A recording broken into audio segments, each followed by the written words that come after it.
Hey guys, welcome back to my channel.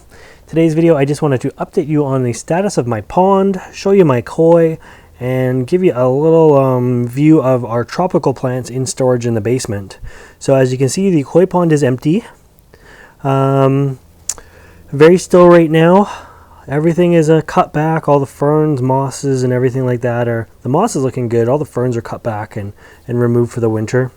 The waterfall has stopped. You can see the stream there. If you look up a little further, you can actually see a little bridge beside the pagoda up there. The stream's about 17 feet long to give you an idea of how long it is. The pond is about 3 feet deep. The reason we remove the koi is not so much that it's too cold for them.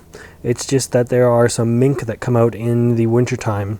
And with dormant koi, they are easy pickings for an active mink. So, now that we have seen the koi, or have we seen the koi pond anyways, you'll notice that compared to the video I did 3 days ago, the snow is all gone. We are back to sort of normal again. Thank goodness that it all melted. I still have that broken piece of bamboo up top, but that is for another video. So why don't we take a look at the koi in the basement and see how they're doing. Okay, before we get to the koi, I will show you where all the brugmansias and taros and everything live for the winter time. It's nothing pretty. You can see it's pretty bright in here. There's lots of windows. I'm just going to swing you around here. So you can see the garage has lots of windows in it. And they don't get tons of light, obviously, but they get enough that they seem to keep flowering anyways. So you can see there's, let me just move you a little closer. There's some brugmansia flowers still.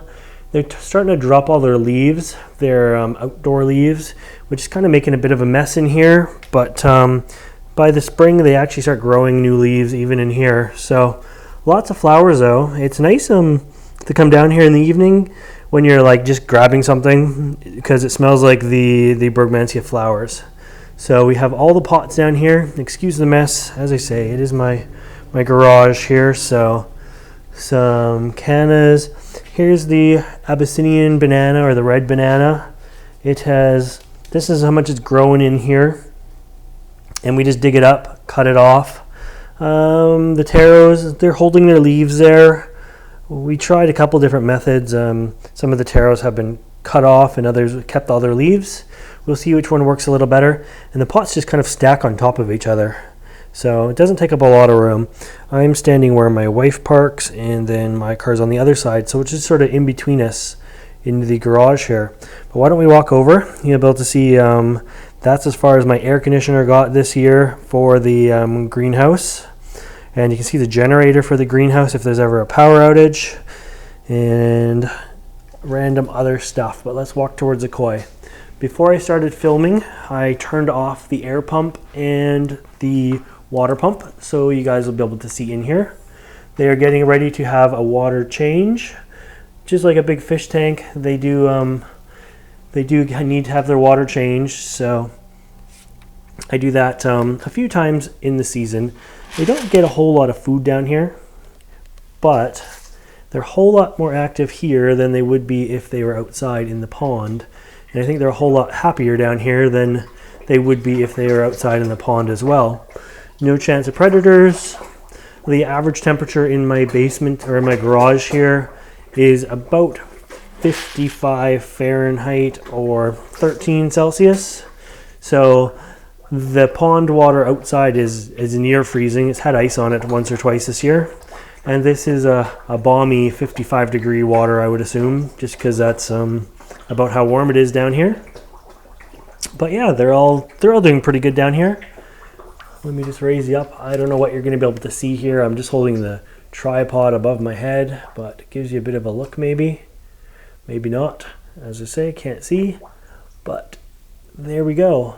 So this pen I made for them myself, and it is made out of pond liner and 2x4s and plywood. So it's 8 feet long by 4 feet deep by 4 feet wide or back, which equals about 1,000 gallons when you do the math on it. And, 1,000 gallons isn't their regular size home, but they seem to do fine in here for the wintertime anyways. We bring in the filter and just basically continuation. This netting is on here in case they decide to jump. Hopefully they're going to hit the netting and fall back into the pond instead of onto my garage floor.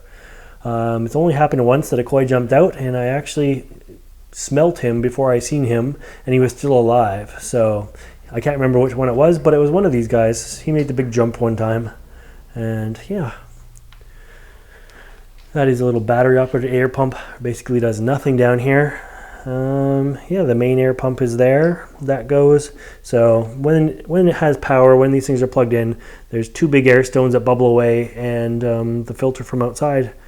So I'm just going to grab the hose and top this guy back. Well, I'll drain it down probably 6 inches or a foot, and then fill it back up, and they will be happy again. You also have to make sure in a small environment like this that the pH doesn't crash. So I'm going to add some sodium bicarbonate to make sure the pH is in check as well. A little bit to do down here. So there you have a koi update, and you see how I store my tropical plants for the wintertime. I hope you liked this video, and if you want to see more videos like this, make sure you subscribe to my channel. As always, thanks for watching.